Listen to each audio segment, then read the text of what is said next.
நீதிமான் 7 தடவை விழுந்தாலும் எழும்புவான் எதுக்கு பைபிள்ல இருக்கு? ஏன் பைபிள்ல இருக்கு? நீதிமான விழக்கூடாதுல்ல. ஏன்னா ஆண்டவர் சொன்ன இந்த மாம்சம் பலவீனம் உள்ளது. மனுஷன் பலவீனத்துல விழுவான், அது இயல்பு. ஆனா எழும்பவே மாட்டோம்னா விழுந்தவன் எழும்புகிறது இல்லையோ. இஸ்ரவேல் வீட்டில் பிறந்த அடிமையோ, நீ எகிப்தில் அடிமையா இருந்த அவனை வெளியே கொண்டு வந்தேன், வெளியே வந்து நீ அடிமையா இருப்பேன்னா அதான் கேட்கிறார். நீ வீட்டில் பிறந்த அடிமையான்னு கேட்கிறார். வீட்டில் பிறந்த அடிமையான்னு கேட்கிறார். இல்லையே, நீ கண்மலையின் இடத்தில் ஜெனிப்பிக்கப்பட்டவன் அல்லவா? வீழ்ச்சி வந்துட்டுப்பா, நான் உனக்கு சான்ஸ் கொடுக்கிறேன், நீ ஏன் எழும்ப மாட்டேங்கிற? சரி நீ எழுவ வேண்டாம், நீ கையை தானே தூக்கி விடுறேங்கிற, நீ ஏன் கையை தர மாட்டேங்கிற?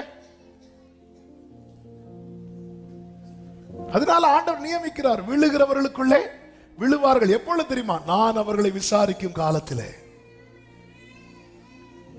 இவ்வளவு சொல்லிட்டு மீண்டும் சான்ஸ் கொடுக்கிறார். 16வது வசனம், வழிகளில் நின்று பூர்வ பாதைகள் எவை என்று கேட்டு விசாரித்து நல்ல வழி எங்கே என்று பார்த்து அதிலே நடவுங்கள்.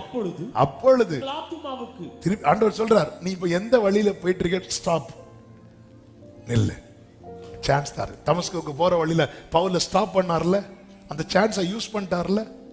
யூஸ் பண்ணி லைஃப் ப்ரூஃப்ல மாறிட்டு கலாத்தியர் 1 கடைசியில் என்ன சொல்லப்பட்டிருக்கிறது?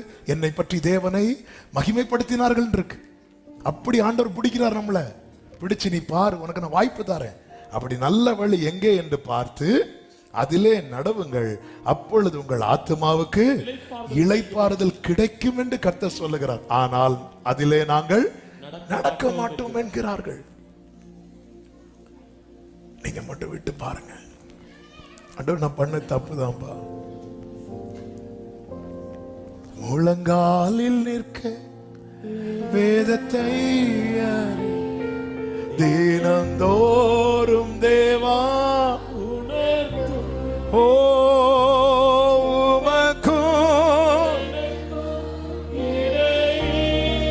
ஷமா பிரார்த்தனா மாமலக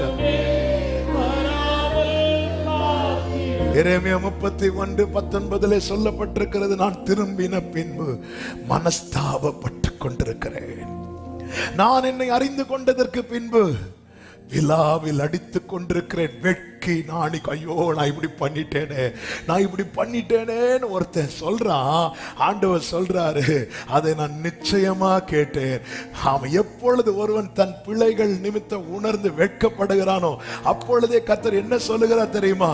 எப்ராயிம் எனக்கு அருமையான குமாரன் அல்லவோ, எனக்கு பிரியமான பிள்ளை அல்லவோ, அவனுக்கு விரோதமாய் பேசினது முதல் அவனை நினைத்து கொண்டே இருக்கிறேன். என் உள்ளம் அவனுக்கு அடி கொதிச்சுட்டே இருக்கு, கொதிச்சுட்டே இருக்கு. அடுப்புல தண்ணி கொதிக்கிறது போல, பால் கொதிக்கிறது போல உள்ள அவருக்கு என் பிள்ளைய பத்தி பேசிட்டானே, அவன் மட்டும் திரும்ப மாட்டானா, திரும்பிட்டானா அந்த உருக்கமான இரக்கத்தை மொத்தமா கொடுத்துருவேன்.